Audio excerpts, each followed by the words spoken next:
ndagira ngo mva n'amagambo dutangiranye uno munsi.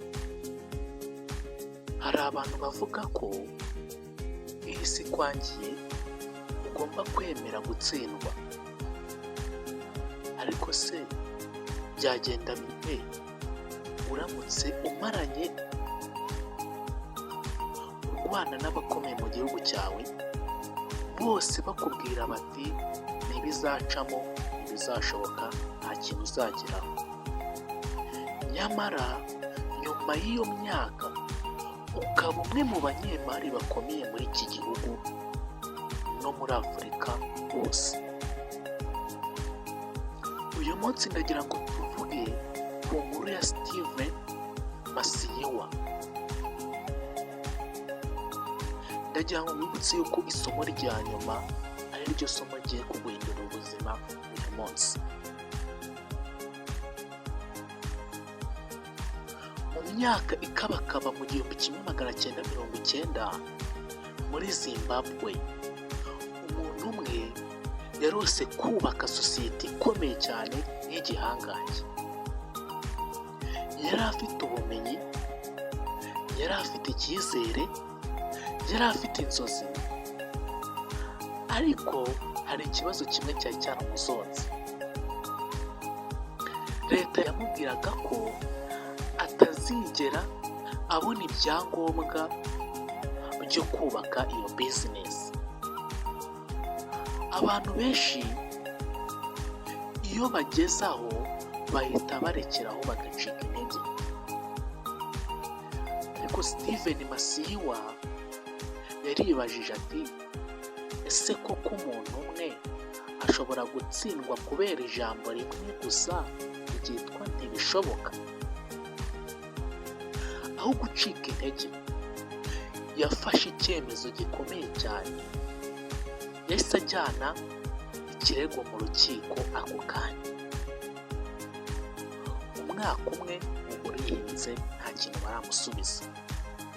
Umwaka wa kabiri uba urihiritse nta kintu baramusubiza. Abantu batangira kumuseka. Hari n'abamubwiraga ko ari guta igihe, ariko we ntiyigeze acika intege habe na gato. Nyuma y'imyaka myinshi urukiko rwaramuhamagaye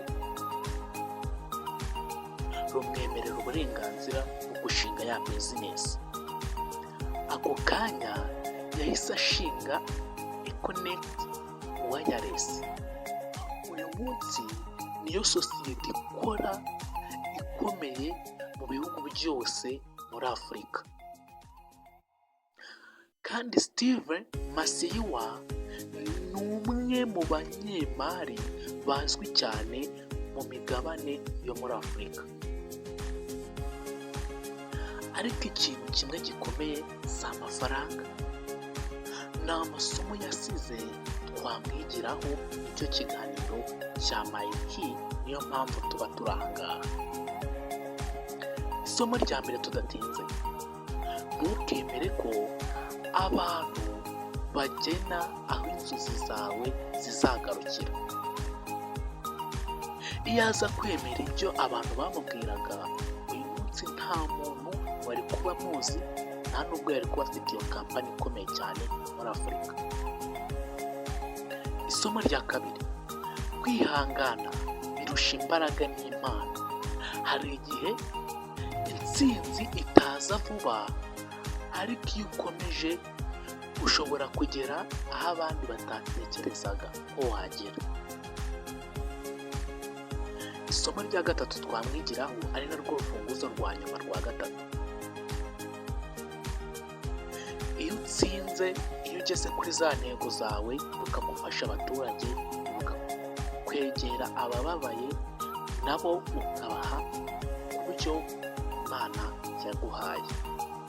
Steven Masiyiwa yakoresheje umutungo we afasha urubyiruko kwiga, gutangiza imishinga no kubaka ubuzima bw'urwo rubyiruko.